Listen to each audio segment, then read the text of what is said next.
नमस्कार, राधे राधे, जय श्री राम। मेरे प्यारे बच्चों, आप सब लोग कैसे हो? मुझे आशा है कि आप सब लोग स्वस्थ होंगे, मस्त होंगे और बिल्कुल अच्छे होंगे। मेरा नाम है कुलदीप राजपूत। मेरे प्यारे बच्चों, मैं बिल्कुल स्वस्थ हूँ, बिल्कुल मस्त हूँ। बस थोड़ी सी तबीयत गड़बड़ है, जुकाम का टाइम चल रहा है, तो उसकी चपेट में थोड़ा सा मैं भी आ गया था। तो मेरे प्यारे बच्चों, आप मुझे बता दीजिए आप लोग की पढ़ाई कैसे चल रही है। मुझे आशा है कि आप लोग की पढ़ाई बहुत तगड़े रूप से चल रही होगी, क्योंकि बोर्ड एग्जाम्स बहुत पास हैं। ठीक है, नवंबर का महीना चल चुका है और फरवरी में क्या हमारे बोर्ड एग्जाम्स होने वाले हैं। तो हमें अपने स्वास्थ्य पर और अपनी पढ़ाई पर बहुत ज्यादा सावधानी रखने की जरूरत है मेरे प्यारे बच्चों, क्योंकि अगर सावधानी नहीं रखेंगे तो हमारे स्वास्थ्य के साथ साथ हमारे बोर्ड एग्जाम्स में जो आने वाले मार्क्स हैं यानी रिपोर्ट कार्ड, वो कमजोर हो सकते हैं, यानी वो कब पुअर आ सकते हैं। तो ऐसा हम होने नहीं देंगे, ऐसा हम होने नहीं देंगे। क्यों नहीं होने देंगे? क्योंकि एक कहावत है कि उड़ाने तो भरनी है, उड़ाने तो भरनी है, चाहे गिरना 1000 बार पड़े, सपने तो पूरे करके रहेंगे, चाहे दिन रात एक करना पड़े। तो यही तमन्ना दिल में लेकर के, यही जुनून लेकर के हमको आगे बढ़ते रहना है अपने जीवन में। और जो भी मुसीबतें आनी है उसका सामना करते जाना है, किसी से डरना नहीं है, क्योंकि इस संसार में आपसे ज्यादा पावरफुल, आपसे ज्यादा दिमागदार इस संसार में ना तो कोई है और ना कभी हो पाएगा। तो हमारे प्यारे बच्चों, हमारा जो क्लास है बेसिक टू एडवांस की जो क्लास है वो निरंतर चलती आ रही है। हम लोग कई दिनों से इस पर लगातार काम कर रहे हैं, पर डे अपनी क्लास भी कर रहे हैं। और मुझे अच्छा लग रहा है कि जो भी मैं क्लास बनाता हूं, बच्चे उस क्लास को वॉच करते हैं और उसमें वॉच करते समय इंटरेस्ट भी लेते हैं। कमेंट के माध्यम से अच्छे अच्छे पोस्ट भी आते हैं, जिनको देखकर मुझे बहुत अच्छा लगता है कि चलो कम से कम बच्चों को मेरी पढ़ाई गई बातें समझ में आ रही हैं, जो मैं बताता हूं उनको समझ में आता है। इससे थोड़ा सा मुझे मोटिवेशन मिलता है मेरे प्यारे बच्चों। और आप लोग टेंशन बिल्कुल मत लीजिए, because Kuldeep Rajput is with you. आपके सामने मैं हूं, आपके साथ मैं हूं। आपको किसी प्रकार की समस्या आएगी, मेरे अंग्रेजी से लेकर यानी इंग्लिश लैंग्वेज से लेकर के, तो मैं सोल्यूशन लेकर 24 घंटा आपके सामने बिल्कुल खड़ा रहूंगा। आप लोग को बिल्कुल टेंशन लेने की जरूरत नहीं है। हमारी बेसिक टू एडवांस वाली क्लास में मेरे प्यारे बच्चों, हम लोग बहुत आगे तक पहुंच चुके हैं। अभी जो पिछली वाली क्लास हुई थी, हम लोगों ने बहुत बेहतरीन ढंग से हेल्पिंग वर्ब और मेन वर्ब की जानकारी किया है। पूरा डिटेल्ड एक्सप्लेनेशन एग्जांपल्स के साथ, what is the mean of, what is the definition of helping verb and main verb will be known by us in details. Everything we have known, सब कुछ हम लोगों ने अभी बिल्कुल डिटेल्स में जाना है और आपको अच्छा भी लगा होगा।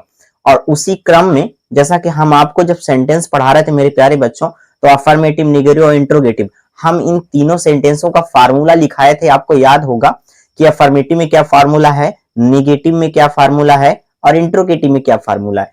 तो उन फार्मूले में जो यूनिट आया था मेरे प्यारे बच्चे, आया था subject, helping verb, main verb, object, other word. तो उसी यूनिट तो हम समझ गए थे कि ये सब होते हैं एग्जाम वो फार्मूले में, लेकिन हमको ये भी जानने की जरूरत है मेरे प्यारे बच्चों कि सब्जेक्ट क्या है, सब्जेक्ट के बाद हेल्पिंग वर्ब क्या है, मेन वर्ब क्या है ना, मेन वर्ब के बाद ऑब्जेक्ट क्या है और अदर वर्ड क्या है। इन सारे पॉइंट्स को हम जान लेंगे और जानने के बाद हमारी अगली टॉपिक जो होने वाली मेरे प्यारे बच्चों, सबसे पहले हम लोग अपनी अगली टॉपिक में हम लोग यही लेकर के आएंगे, इज़एमआर का प्रयोग पढ़ेंगे। और एक बात और कहना चाहता हूं, मैं इज़एमआर भी पढ़ाया नहीं हूं, लेकिन पढ़ाने से पहले मैं कह रहा हूं कि अगर मैं इज़एमआर और वाजवर्ड यानी जो भी क्लास में पढ़ा रहा हूं इज़एमआर में पढ़ा दूंगा, मैं सच कहता हूं ये इतिहास में तुम्हारे लिए बहुत अनोखी क्लास होने वाली है। आप बहुत पढ़े हैं, बहुत सुने हैं, बहुत सारी यूट्यूब पर वीडियोस देखे हैं, क्लासें देखे हैं, लेकिन एक बार इस कुलदीप राजपूत पर भी विश्वास करो, मेरी क्लास को पूरा देखो। मैं सच कहता हूं, पूरा विश्वास से कहता हूं, आप मुझे भूल नहीं पाओगे, क्योंकि मैं तुम्हारी फीलिंग्स को समझ करके पढ़ाता हूं। मैं बहुत भारी भरकम नहीं, मैं स्टैंडर्ड दिखा के पढ़ाई करता हूं। मुझे स्टैंडर्ड में बात करनी है, चाहे बच्चा समझ पाए या ना समझ पाए, मुझसे ये लेना देना नहीं है। नहीं, ऐसा मैं नहीं करता हूं। मुझे बच्चे की भावना को पकड़ के चलना है कि बच्चा कहां पर फंस रहा है, कहां उसको कौन सी बात नहीं समझ पा रहे। मैं बच्चे की फीलिंग्स के साथ साथ चलता हूं। तो ठीक है मेरे प्यारे बच्चों, आज की जो क्लास में हम लोग टॉपिक लेकर आए हैं, हमारी टॉपिक का नाम है ऑब्जेक्ट। क्या नाम है? ऑब्जेक्ट। ये ऑब्जेक्ट बहुत एक जटिल समस्या रही बच्चों को समझने के लिए बहुत जटिल समस्या रही है। उसी समस्या को हल करने के लिए मैं आज ऑब्जेक्ट और टाइप्स ऑफ ऑब्जेक्ट ये दोनों पॉइंट को लेकर आया हूं, और एग्जाम्पल के माध्यम से जब मैं समझा दूंगा तो ये ऑब्जेक्ट का जो टॉपिक है धुआं धुआं हो जाएगा। ठीक है, लेट्स स्टार्ट अवर क्लास मेरे प्यारे बच्चों।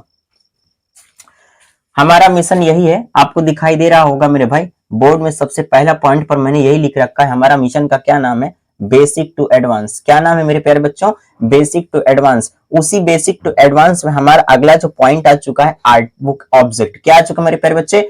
ऑब्जेक्ट। ठीक है, ऑब्जेक्ट का मतलब होता है कर्म। क्या होता है? कर्म। ठीक है, आइए एग्जांपल वो डिफिनीशन के माध्यम से इसको बहुत अच्छे से समझते हैं।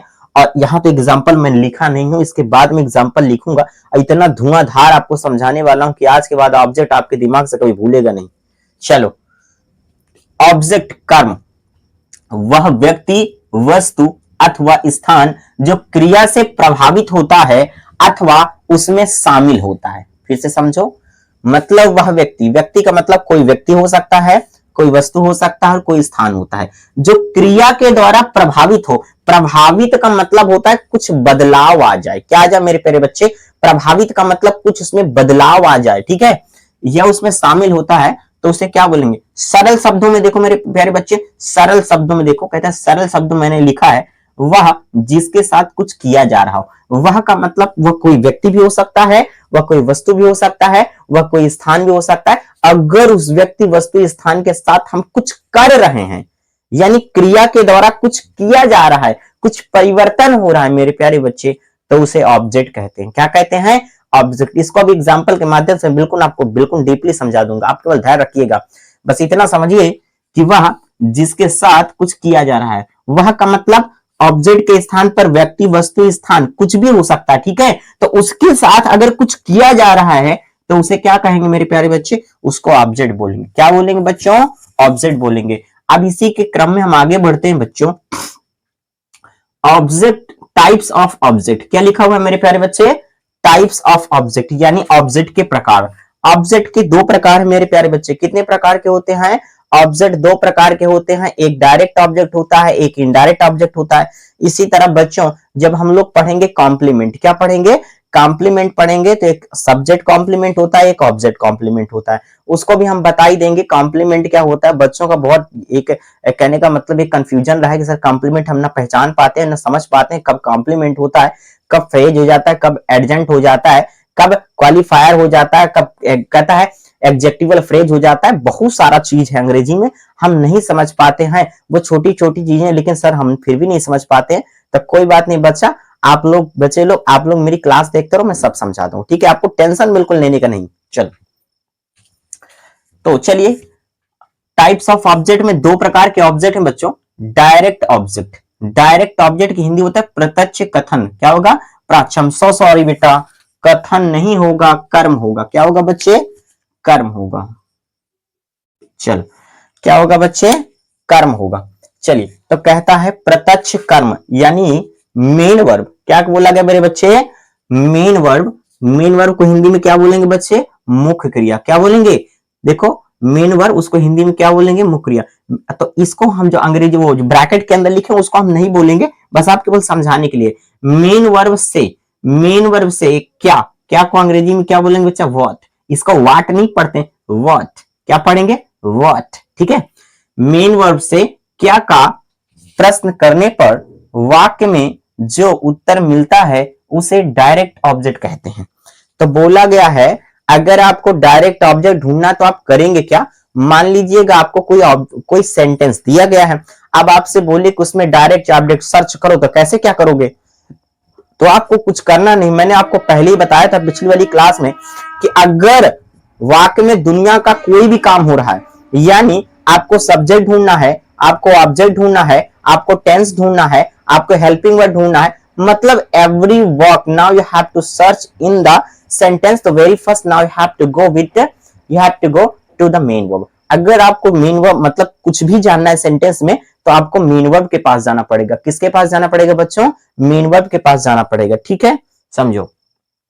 तो बोला गया है कि अगर मेन वर्ब के पास हम जाएं और जाकर के क्या का प्रश्न करा दें, तो जब प्रश्न कराएंगे, देखो प्रश्न कराने का मतलब पुकारना, और जब पुकारेंगे तो उसमें जो व्यक्ति होगा मतलब उस सेंटेंस में जितने सदस्य होंगे उन सदस्य में से अगर कोई भी बोल देगा कि हाँ मैं हूं, तो समझ जाएंगे वो डायरेक्ट ऑब्जेक्ट है। चलिए आइए आगे बढ़ते हैं। दूसरा पॉइंट है मेरे बच्चे, इनडायरेक्ट ऑब्जेक्ट। क्या है? Indirect object. इसको बोलते हैं अप्रत्यक्ष कथन, अप्रत्यक्ष कर्म। सॉरी बेटा, अप्रत्यक्ष कर्म। मेन वर्ब, क्या मेन वर्ब से, इसको मेन वर्ब मुक्रिया देखो हम वहां पर दर्शा रखे हैं। मेन वर्ब से किसको, ध्यान रखो, किसको को अंग्रेजी में क्या बोलेंगे बच्चे? हुम। क्या बोलेंगे? हुम। मेन वर्ब से किसको, देखो जिनसे प्रश्न कराना है मैंने उसके नीचे अंडरलाइन कर रखा है ताकि आपको अच्छे समझ में आ जाए। मेन वर्ब से किसको का प्रश्न करने पर वाक्य में जो उत्तर मिलता है उसे इनडायरेक्ट ऑब्जेक्ट कहते हैं। क्या कहते हैं बच्चे? उसे इनडायरेक्ट ऑब्जेक्ट कहते हैं। तो क्लियर हो रहा है? सुनो, अगर कोई सेंटेंस दिया गया है और आपको उसमें ढूंढना है ऑब्जेक्ट, तो क्या करोगे? मेन वर्ब से अगर क्या का प्रश्न कराओगे बच्चे, तो जो ऑब्जेक्ट मिलेगा वो हो जाएगा डायरेक्ट। क्या हो जाएगा? डायरेक्ट हो जाएगा। अगर उसी मेन वर्ब से आप किसको का प्रश्न कराओगे तो वाक्य में जो उत्तर मिलेगा बच्चों वो हो जाएगा क्या? Indirect object. क्या हो जाएगा? Indirect object. समझ में अब आ गया? आइए कुछ नोट लिख रखी और अभी कुछ नोट लिखना बाकी है। देखो, अधिकतर, क्या? अधिकतर ऑब्जेक्ट, अधिकतर ऑब्जेक्ट मेन वर्ब के तुरंत बाद आता है। यानी कोई सेंटेंस दिया है तो मेन वर्ब के तुरंत बाद जो रखा होता है अधिकतर वो ऑब्जेक्ट ही कहलाता है। नोट दूसरा, इनडायरेक्ट ऑब्जेक्ट वाक्यों में बहुत कम देखने को मिलता है। मतलब ऐसा नहीं कि इनडायरेक्ट ऑब्जेक्ट आता ही नहीं है, मतलब आता है लेकिन डायरेक्ट की अपेक्षा बहुत कम आता है। ये बात क्लियर हो रहा है? मतलब आता है वाक्यों में, ऐसा नहीं कि वो बहुत कम आता है कि मतलब कभी कदार 2-4 साल बाद आता है, ऐसा कुछ भी नहीं बच्चे। बात यह है कि आता है लेकिन कम मात्रा में आता है। चलिए तो बताइए आपको इतनी बात समझ में आई कि नहीं आई? नहीं समझ में आई? फिर से समझो जल्दी से। क्या बोला गया है कि कहता है वह जिसके साथ कुछ किया जा रहा है क्रिया के द्वारा, तो वो ऑब्जेक्ट होता है। ऑब्जेक्ट दो प्रकार के होते हैं बच्चे, एक डायरेक्ट और क्या होता है? एक इनडायरेक्ट। समझ में आया कि नहीं आया? मुख्य क्रिया से क्या का प्रश्न करोगे, वाक्य में जो उत्तर मिलेगा वो हो जाएगा डायरेक्ट ऑब्जेक्ट। मुख्य क्रिया से किसको का प्रश्न करोगे, वाक्य में जो उत्तर मिल जाएगा बच्चे वो हो जाएगा इनडायरेक्ट ऑब्जेक्ट। क्लियर हो रहा है? तो एक अब देखो नोट पर क्या लिखा है कि मेन वर्ब के बाद, मेन वर्ब के बाद अधिकतर ऑब्जेक्ट ही आता है। और अगला नोट में क्या है कि जो इनडायरेक्ट ऑब्जेक्ट होता है मेरे प्यारे बच्चों वो बहुत कम मात्रा में देखने को मिलता है। ठीक है, आइए और नोट है उसको भी देख लेते हैं। ठीक है, जरूरत है तो स्क्रीनशॉट ले लो। अगर आपको थोड़ा सा डार्क दिखे तो अपने फोन का जो क्वालिटी है वो बढ़ा लिया करो। ठीक है, चलिए और आगे देखते हैं। और देखो ठंडी का टाइम भी आ गया है, तो ठंडी के टाइम पर नींद बहुत ज्यादा लगती है, आलस लगती है, पढ़ने का बिल्कुल भी मन नहीं करता है। तो आलस के चक्कर में मत पड़िएगा, ठीक है? नहीं तो पढ़ाई नहीं कर पाओगे। इस आलस को दूर करके हमको अपने लक्ष्य की ओर बढ़ना है। चलिए अगली नोट पर देख लेते हैं बच्चे क्या लिखने वाले हैं हम। आइए देखते हैं। कहते हैं यदि, यदि एक वाक्य में, यदि एक वाक्य में, वाक्य में दोनों ऑब्जेक्ट, दोनों ऑब्जेक्ट कौन कौन है? दोनों ऑब्जेक्ट डायरेक्ट एंड इनडायरेक्ट एक साथ आ जाएं, एक साथ आ जाएं तो, तो पहले,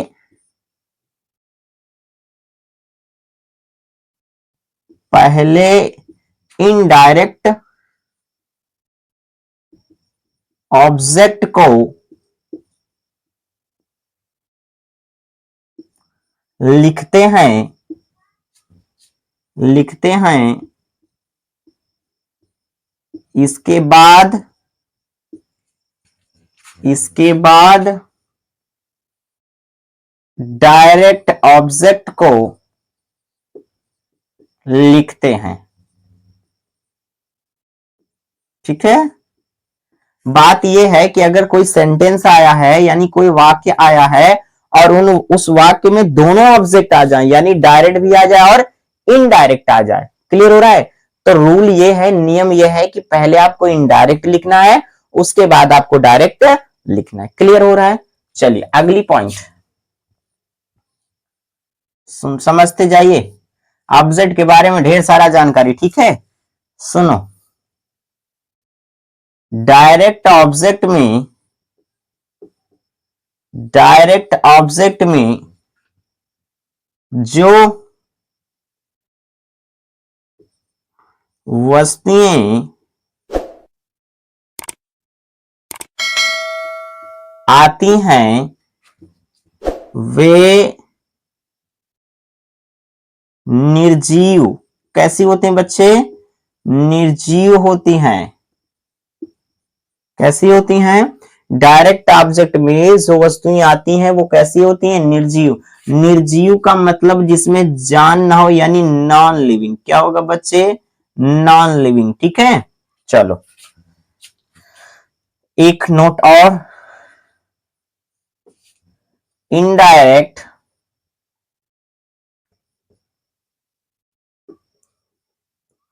ऑब्जेक्ट में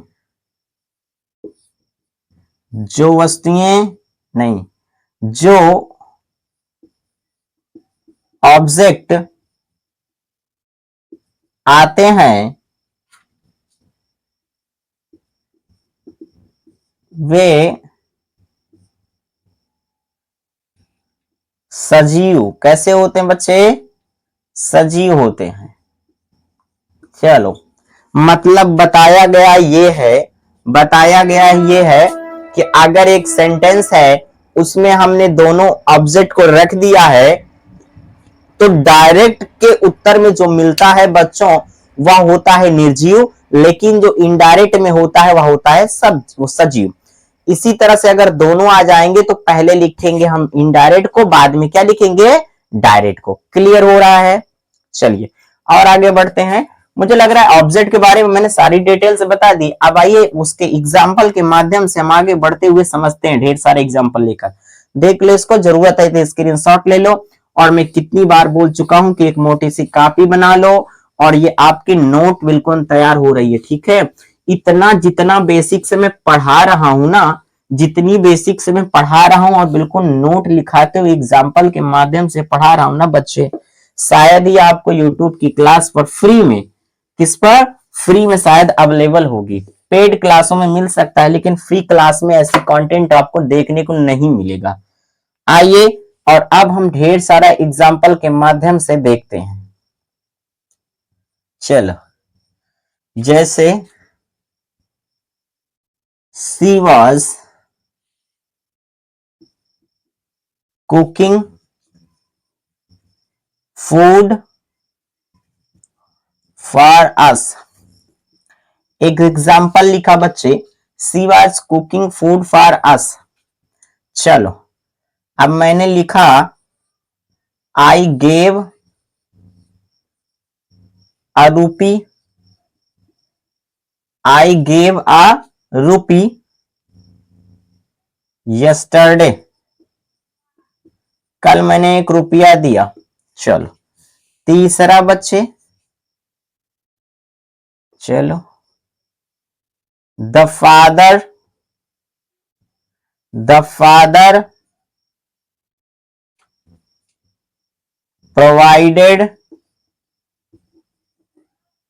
provided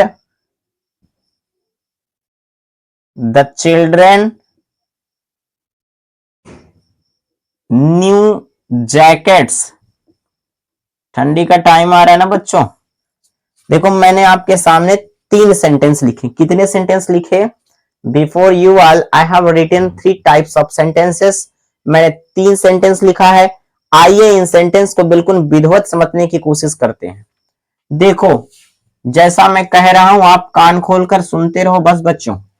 1 2 3 4 5 6, यानी 1 2 3 4 5 6, यानी 1 शब्द 2 शब्द 3 शब्द 4 शब्द 5 शब्द 6 शब्द।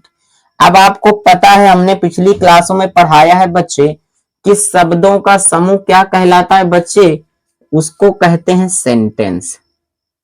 क्या कहते हैं? सेंटेंस। सेंटेंस को हिंदी में कहते हैं बच्चों वाक्य। क्या बोलते हैं? वाक्य। इतना बात समझ में आया कि नहीं? ठीक है। अब मैं इसकी तुलना करा दे रहा हूं परिवार से, यानी इसी सेंटेंस को मैंने क्या बोल दिया बच्चे? मैंने बोल दिया फैमिली। फैमिली को हिंदी में क्या कहते हैं बच्चे? परिवार। इस सेंटेंस में कितने सदस्य हैं? 6। तो परिवार में भी कितने हो गए बच्चे? 6 सदस्य। ठीक है। अब आपको पता है कि अगर फैमिली हो गई तो फैमिली में मुखिया जरूर होता है मेरे भाई। जिसके यहाँ मम्मी है तो मम्मी, जिनके यहाँ नहीं तो पापा कंफर्म है। जिनके यहाँ मम्मी पापा नहीं तो बड़ा भाई या बड़ी सिस्टर है। ठीक है। तो परिवार का कोई ना कोई मुखिया definitely will be anybody, the headman of the family should be. Okay, चलो आइए देखते हैं। अब सुनो, अगर परिवार है तो परिवार में जो भी कार्यक्रम होगा, जो भी नया स्टेप होना है या जो भी नया कदम उठाना है मेरे भाई, जब तक हम मेन वर्ब से परमिशन नहीं लेंगे तब तक हम घर में कोई नया कदम नहीं उठा सकते। अगर उठा लिया तो बहुत डांट खाना पड़ जाएगा। ठीक है। वही सिस्टम हम लागू कर देते हैं सेंटेंस में। ठीक है बच्चों, यानी सेंटेंस में अगर हमें ऑब्जेक्ट ढूंढना है, अगर हमको टेंस पहचानना है, या और फिर हमें फाइनाइट पहचानना है कि इनफाइनाइट पहचानना है, ये सारा जो कार्यक्रम है, जो प्रोग्राम है मेरे बच्चे, अगर हम सेंटेंस में करना चाहते हैं, सेंटेंस में ये सब तलाशना चाहते हैं, तो हमें मेन वर्ब के पास जाना पड़ेगा। मेन वर्ब के विषय में मैं बता चुका हूं। मेन वर्ब किसे कहते हैं? जिस शब्द से एक्शन का पता चलता है, यानी the word that tells an action in the sentence is called the main verb. जिस शब्द से एक्शन का पता चलना है, यानी कार्य या किसी घटना के होने का पता चलता है, उसे क्या बोलेंगे मेरे भाई? उसको बोलेंगे मेन वर्ब। ठीक है। मेन वर्ब की पहचान क्या है? कि उस शब्द के अंत में, यानी जो भी शब्द लिखा होगा मेन वर्ब, पहला बात तो आना जाना, खाना पीना, सोना बैठना, मारना कूदना, ढकेलना, ऐसा शब्द दिया रहेगा। दूसरा पॉइंट यह है उस शब्द के अंत में बड़ा ना लगा रहता है। ठीक है, ये पहचान है उसकी। आइए समझते हैं। पहले हमको मेन वर्ब ढूंढना पड़ेगा, तभी हमको सारे प्रश्नों का उत्तर मिल पाएगा। चलो, अब कोई बच्चा ये कहेगा सर आपने तो मुझे बता दिया कि मेन वर्ब है, लेकिन मैं पहचानूं कैसे? यानी परिवार में 6 लोग हैं, तो मैं कैसे जान पाऊं कि घर का मेन मुखिया क्यों है? क्योंकि मैं तो बाहरी हूं, मैं पहली बार परिवार में आया हूं, मुझे क्या पता कि उस घर में कौन मुखिया है। सही बात है, आप बिल्कुल सही बोल रहे हैं। यानी यह जो सेंटेंस आया है मेरे भाई, यह तो नया आया है, यानी इस सेंटेंस के लिए मैं नया हूं। क्या हूं? नया हूं। यानी मुझे क्या पता कि सेंटेंस में 6 लोग हैं, तक कौन मेन वर्ब है? मुझे क्या पता, क्योंकि मैं तो नया व्यक्ति हूं। यानी आप बच्चा लोग नए हो ना, यानी ये सेंटेंस मैं आपके सामने दिया तो ये सेंटेंस आपके लिए नया हो गया, यानी आप भी सेंटेंस के लिए नए हो गए, है ना। अब आपको पहचानना है कि मेन वर्ब कौन है, तो आइए देखते हैं बच्चों। सुनो, मेन वर्ब ढूंढने के लिए अगर ना ढूंढ पाया करो तो बड़ा सरल तरीका है कि आप उसकी हिंदी निकाल लो। सी का मतलब होता है वह, वाच का मतलब हो जाएगा था थी थे, कुकिंग माने क्या होता है मेरे भाई? पकाना। क्या हो जाएगा? पकाना। फूड का मतलब हो जाएगा भाई भोजन। चल, भोजन। फार का मतलब हो जाएगा बच्चे के लिए। क्या होगा? आसमाने होता है हमारे। क्या होता है? अब आप ध्यान से देखिए, इतने 6 सदस्य हैं, 6 सदस्य की मैंने थोड़ी थोड़ी डिटेल निकाल रखी है। यानी जो इन्होंने मुखौटा लगा रखा था अपने सिर पर, यानी चेहरे में जो मुखौटा लगा रखा था, मुखौटा मैंने हटा दिया है। अब आपको पहचानना है कि कौन क्या है। ठीक है। अब आप समझिए, मेन वर्ब पहचानने का सबसे आसान तरीका क्या है कि जो मेन वर्ब होगा, अंग्रेजी वाला जो शब्द होगा, उसके अंत में बड़ा ना, बड़ी नी या ने, इन तीनों में से कोई ना कोई एक दिखता है। कहां दिखेगा? शब्द के अंत में। शब्द के अंत में। लेकिन 100 में 99% ये वाला दिखता है, बड़ा ना दिखेगा। इतना बात समझ में आई कि नहीं आई? कह दो सर समझ गए। समझ गए तो अच्छी बात, नहीं समझ गए तो भी अच्छी बात। कोई बच्चा कहेगा ये मेन वर्ब है, कोई कहेगा ये है, ये नहीं है। ध्यान रखो, मैंने बोला था बड़ा ना, बड़ी नी और ने, मैंने छोटा ना की बात नहीं किया। ठीक है, ये नहीं है। चलो ध्यान से देखो, बड़ा ना यही आया ना, देखो आया ना बड़ा ना, इसका मतलब मेरे भाई ये मेन वर्ब हो गया। क्या हो गया? मेन वर्ब हो गया। मेन आदमी हमको मिल चुका है। अगर मेन आदमी मिल जाएगा तो मानो सारा काम कंप्लीट। हम मेन मुखिया को पकड़ लेंगे तो सारी समस्या हल हो जाएगी। तो बोला गया है कि मेन वर्ब के पास जाओ और मेन वर्ब से आप क्या का प्रश्न कराओगे तो भी ऑब्जेक्ट मिलेगा, किसको का प्रश्न कराओगे तो भी ऑब्जेक्ट मिलेगा। अंतर इतना है कि क्या के प्रश्न में जो उत्तर मिलता है वह निर्जीव होता है, उसे हम डायरेक्ट बोलते हैं। किसको के प्रश्न में जो उत्तर मिलता है वह सजीव होता है, उसे इनडायरेक्ट बोलते हैं। क्लियर हो रहा है? अगर उस वाक्य में दोनों प्रश्नों का उत्तर हमें मिल जाए, यानी दो उत्तर मिलेगा, इसका मतलब दो ऑब्जेक्ट हैं। और अगर दो ऑब्जेक्ट होगा तो इनडायरेक्ट को पहले लिखना पड़ेगा, डायरेक्ट को बाद में। ठीक है ना? आइए समझते हैं। देखो, कुकिंग का मतलब पकाना। इसके पहले में देखो, बट देखो कुकिंग का मतलब क्या होता है बच्चे? पकाना। यहां पर बोला गया है कि मेन वर्ब से कौन का प्रश्न कराओ। ओहो, मेन वर्ब से किसका प्रश्न कराओ बच्चे? क्या का प्रश्न कराओ। सॉरी बच्चों, किसका प्रश्न कराओ? क्या का प्रश्न कराओ। देखो मैं प्रश्न करा रहा हूं। कुकिंग का मतलब होता है पकाना। इसके पहले मैंने क्या लगा दिया? क्या पकाना। देखो मैं इसके पहले हिंदी देखो पढ़ रहा हूं। क्या पकाना, क्या पकाना। जब आपने ऐसे प्रश्न किया तो वो चिल्ला देता है कि भोजन। क्या पकाना? भोजन। देख लो, 6 सदस्य थे। जैसे ही मैंने क्या का नाम लेकर पुकारा तो उन सदस्य में से अर्थात उनके फैमिली में से एक आदमी बोल पड़ा, हाँ भैया किसको, मुझे बुलाया क्या? अगर जो बोल देगा वही ऑब्जेक्ट है। ये देखो, यानी क्या पकाना, क्या पकाना आ रहा है उत्तर क्या? भोजन। यानी मुख्य क्रिया से क्या का प्रश्न करने पर, मुख्य क्रिया से क्या का प्रश्न करने पर जो उत्तर मिलता है बच्चे उसको क्या बोलेंगे? यानी उसको क्या बोलेंगे? ऑब्जेक्ट। देखो क्या पकाना? भोजन। यानी ये जो भोजन आया ये ऑब्जेक्ट है।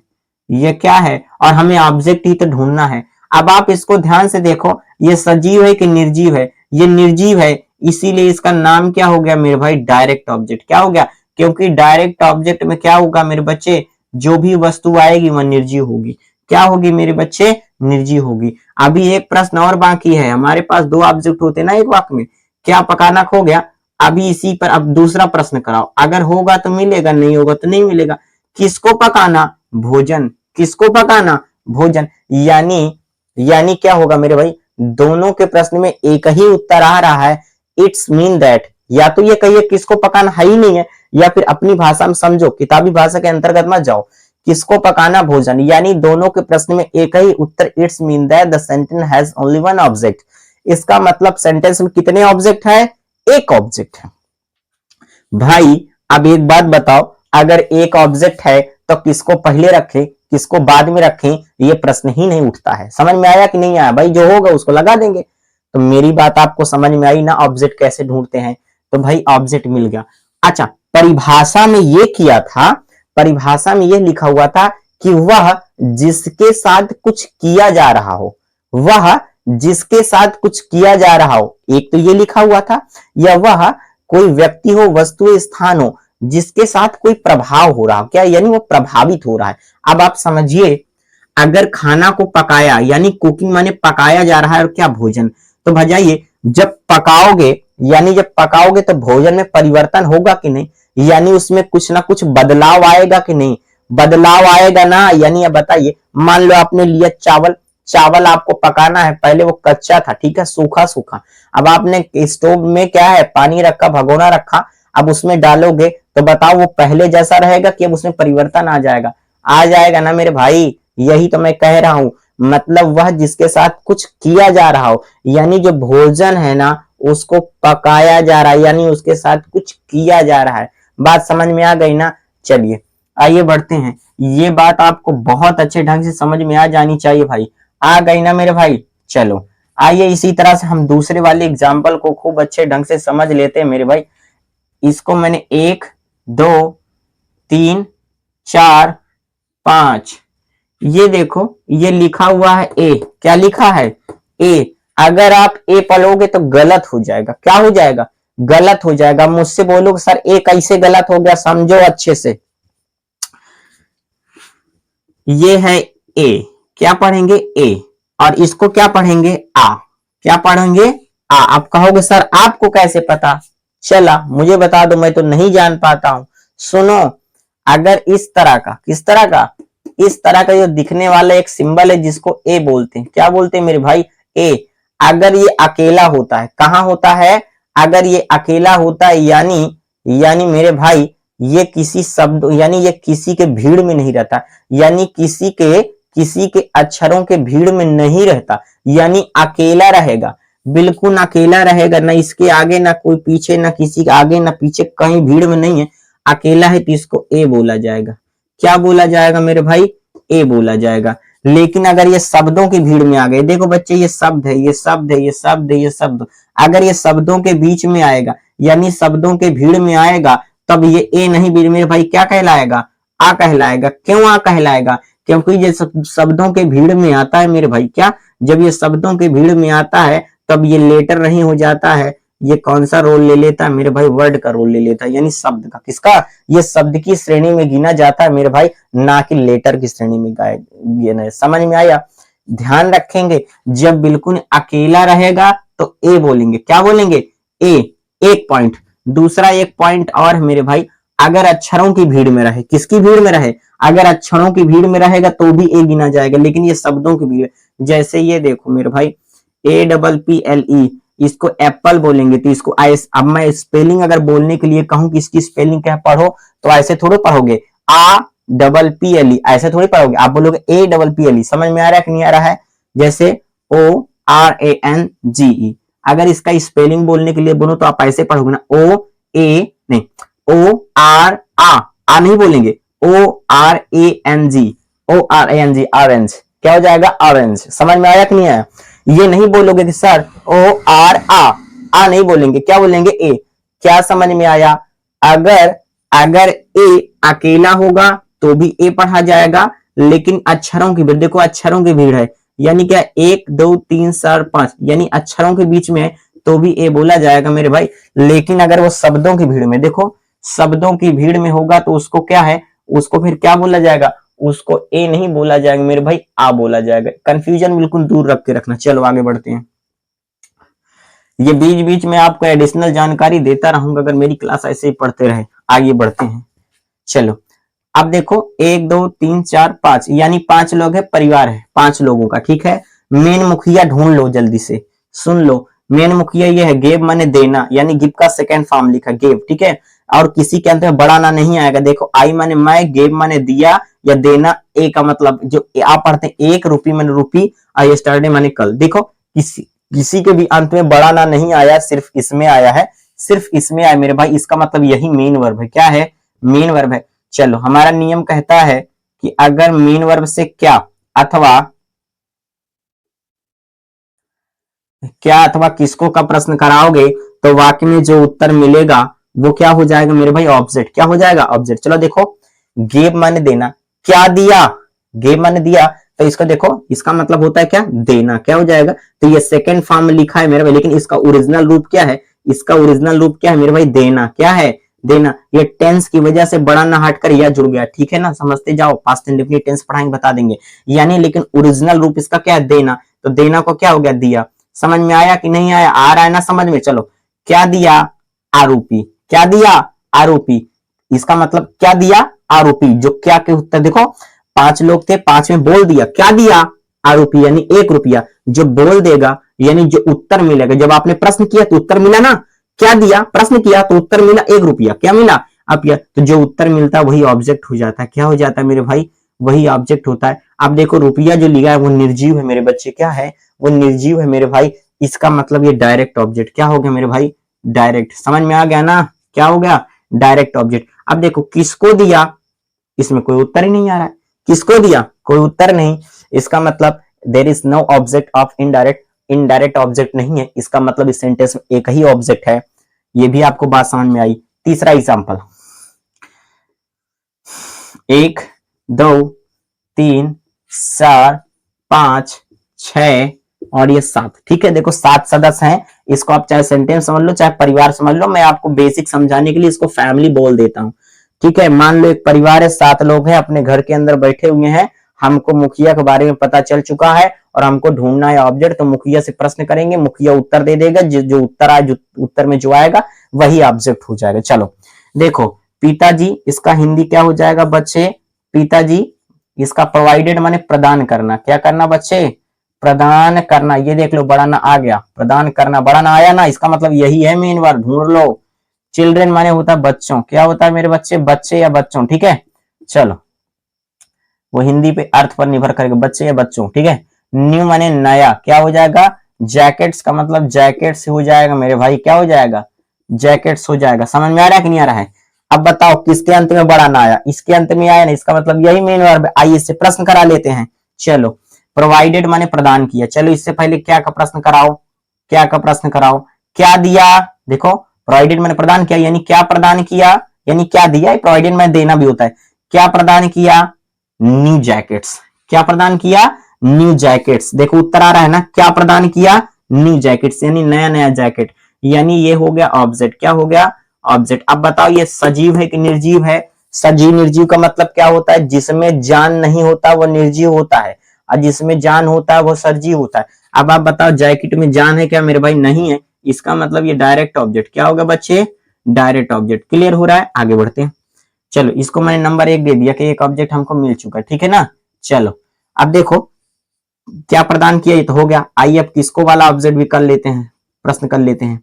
देखो किसको किसको प्रदान किया, किसको प्रदान किया, बच्चों को। किसको प्रदान किया, बच्चों को, यानी ये भी हो गया ऑब्जेक्ट, क्या हो गया बच्चे, ये भी। लेकिन देखो बच्चों के अंदर जान है मेरे भाई, तो ये इनडायरेक्ट हो जाएगा, क्या हो जाएगा बच्चों, ये इनडायरेक्ट ऑब्जेक्ट। समझ में आया कि नहीं आया, ये देख लो बच्चों के अंदर जान है तो क्या हो जाएगा, इनडायरेक्ट। क्लियर हो रहा है, 2 ऑब्जेक्ट मिल गए, यानी एक ऑब्जेक्ट हमारा ये हो गया, यानी एक वो है एक ये है। हमारी नोट में ये लिखा है मेरे प्यारे बच्चे कि अगर एक वाक्य में दोनों ऑब्जेक्ट यानी डायरेक्ट भी और क्या हो, इनडायरेक्ट में हो, तो रूल यही है कि पहले इनडायरेक्ट लिखो। ये देख लो मैंने पहले क्या लिख रखा है, पहले इनडायरेक्ट लिखा है, यानी पहले मैं इनडायरेक्ट लिखा हूं, उसके बाद मैंने क्या लिखा है, डायरेक्ट लिखा है। बात समझ में आई कि नहीं आई, आ गई ना मेरे भाई कि नहीं समझ में आई, अभी भी ऑब्जेक्ट नहीं समझ में आया, मुझे तो पूरी आशा है मैं बहुत अच्छे ढंग से आपको समझाया हूं। और आज के बाद ये आपके दिमाग से ये क्या है, ऑब्जेक्ट का बिल्कुल टेंशन दूर हो जाना चाहिए कि ऑब्जेक्ट क्या है, कैसे पहचानते हैं, कितने प्रकार के होते हैं। तो फिर से रिकैप कर लेते हैं कि भाई सुन लो कि वह जिसके साथ कुछ किया जा रहा है, यानी क्रिया के द्वारा जिसके साथ कुछ प्रभाव किया जाए, यानी प्रभावित कर दिया जाए, तो वो क्या है मेरे भाई, यानी क्या हो जाएगा। अब बताओ वो हो जाएगा ऑब्जेक्ट। ऑब्जेक्ट 2 प्रकार के होते हैं, एक डायरेक्ट और एक इनडायरेक्ट। मुक्रिया से अगर क्या का प्रश्न कराएंगे, जो उत्तर मिलेगा वो हो जाता है निर्जीव, और उसी को बोलते हैं ऑब्जेक्ट, यानी डायरेक्ट ऑब्जेक्ट।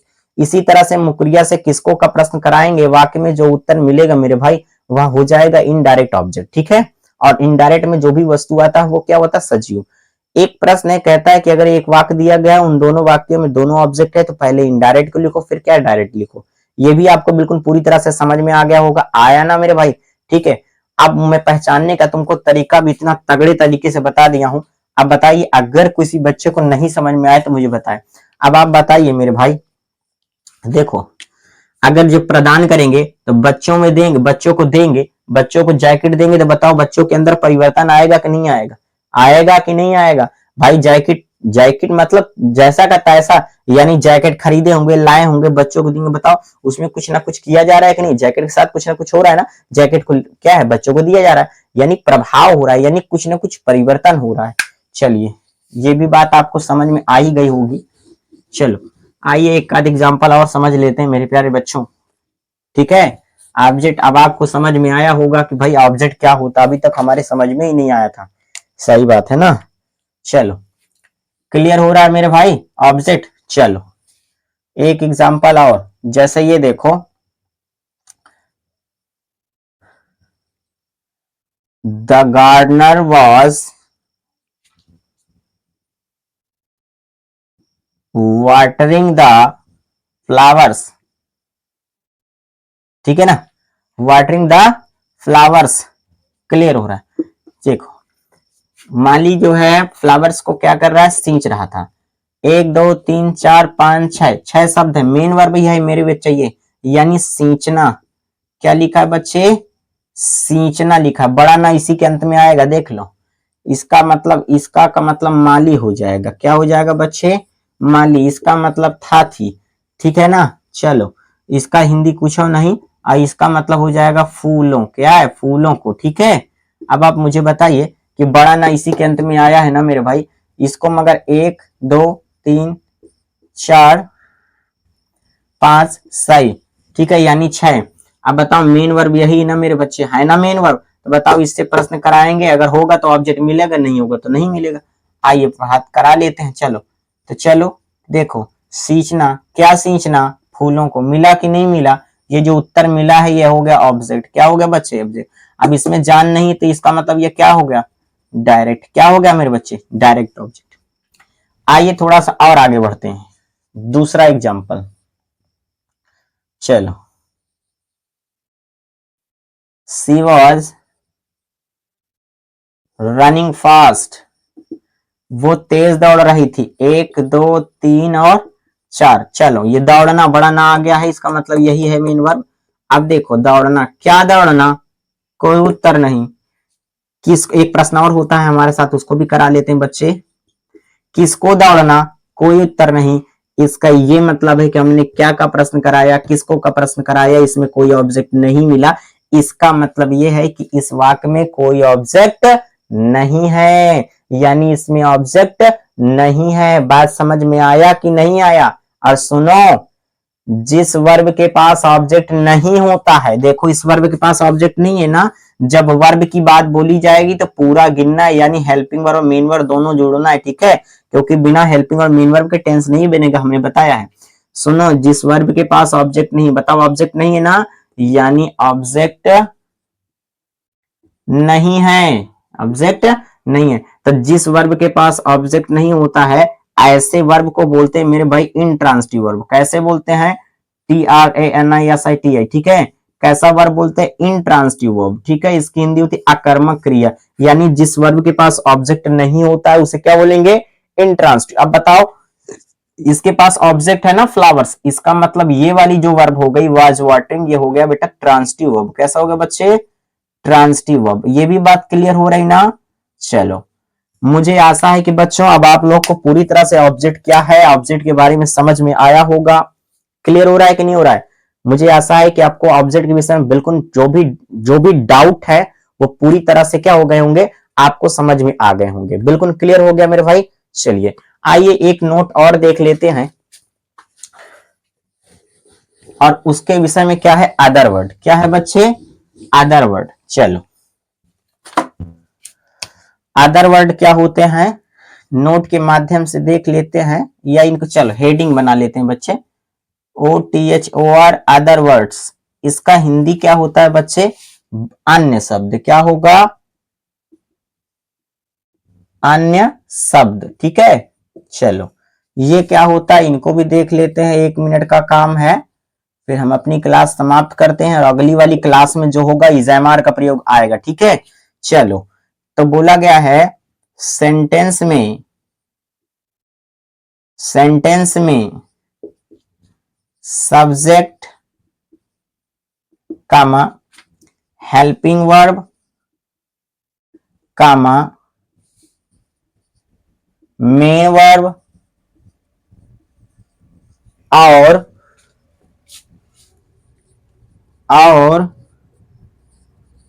ऑब्जेक्ट को छोड़कर, यानी ऑब्जेक्ट को छोड़कर जो कुछ भी, जो कुछ भी शेष बचता है, बचता है, उन्हें ही, उन्हें ही अदर वर्ड्स कहते हैं।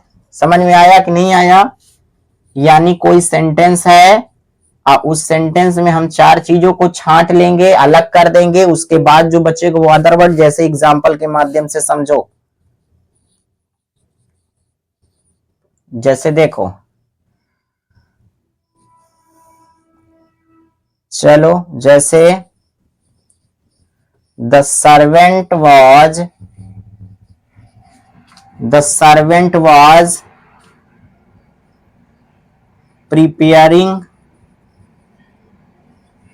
आ न्यू न्यू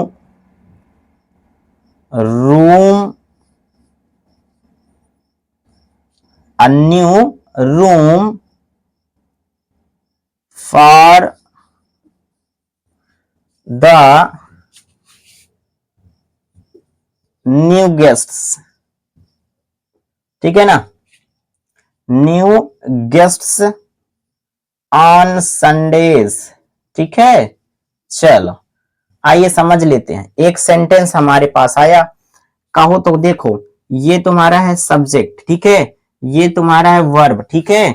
चलो अब देखो प्रिपेयरिंग माने तैयार करना, क्या तैयार करना, अ रूम, देखो मिल गया कि नहीं मिल गया, क्या के उत्तर में जो मिलेगा वही तो ऑब्जेक्ट है मेरे भाई। और देखो रूम निर्जीव तो क्या हो गया, डायरेक्ट ऑब्जेक्ट, यानी ये आपका वर्ब, ये आपका सब्जेक्ट, और ये आपका क्या हो गया मेरे बच्चे, हो जाएगा ऑब्जेक्ट। इसमें दो वर्ब हैं, यानी इसी में हेल्पिंग और इसी में ये क्या है, ये वाली आपकी हेल्पिंग वर्ब मेरे बच्चे, और प्लस में ये क्या है मेरे भाई, मेन वर्ब है। ये देख लो, तो सब्जेक्ट भी हमको मिल गया, हेल्पिंग वर्ब भी मिल गया, मेन वर्ब भी मिल गया, और ऑब्जेक्ट भी मिल गया। तो कहता है इनको छोड़कर, यानी ये 1 2 3 4, यानी 1 2 3 4 इनको छोड़ दो, यानी यहां से लेकर के यहां तक अब आपको कोई लेना देना नहीं, ये इनको छोड़कर, इतना छोड़ने के बाद अब जो बचा है, मतलब यहां से लेकर यहां तक जो बचा है मेरे बच्चे, यही तुम्हारा अदर वर्ड है, यही तुम्हारा क्या है, अदर वर्ड। समझ में आया कि नहीं आया, चलिए अदर वर्ड भी आपको समझ में आ ही हो गया होगा, बहुत भारी भरकम नहीं है कि भाई सब्जेक्ट ऑब्जेक्ट नहीं, सब्जेक्ट हेल्पिंग और मेन वर्ब और ऑब्जेक्ट को छोड़ करके वाक्य में जितना भी बचता है वो ऑब्जेक्ट में, ऑब्जेक्ट की श्रेणी में होता है। तो मेरे प्यारे बच्चों आप लोग को क्लास कैसी लगी कमेंट के माध्यम से जरूर बताइएगा। अगर आपको क्लास अच्छी लगी हो तो लाइक करने में बिल्कुल भी कंजूसी मत करिएगा, लाइक वाला बटन दबा दीजिएगा। और अगर हमारी क्लास में कोई बच्चा नया है तो हमारी क्लास को जरूर सब्सक्राइब कर लेंगे, ठीक है। और हम आपके लिए पर डे इसी तरह के धुआंधार क्लास लाते रहेंगे। और अगर आप मेरी क्लास देखते रहे तो आप जीरो से हीरो बनने में आपको कोई रोक नहीं सकता मेरे प्यारे बच्चों। तो ठीक है, हम लोग अपनी क्लास को यही समाप्त करते हैं मेरे बच्चे, हमारे अगली टॉपिक में होने वाला इज़ेएमआर, और मेरी क्लास में बने रहिए तब तक के लिए। और मैं वादा करता हूं कि इज़ेएमआर इतना धांसू पढ़ा दूंगा कि आपको कोई भूलने वाला नहीं, और आप कहोगे सर मैंने इज़ेएमआर पढ़ा था लेकिन इस तरह नहीं पढ़ा था जिस तरह आपने पढ़ाया। हाँ मैं ये सच बात बोल रहा हूं, ठीक है मेरे प्यारे बच्चों। तो मैं आप लोग से आज के लिए विदा लेता हूं, ठीक है। Class is over, have a nice time, tata बाबा, सी यू, अपना ख्याल रखना, थैंक यू वेरी मच।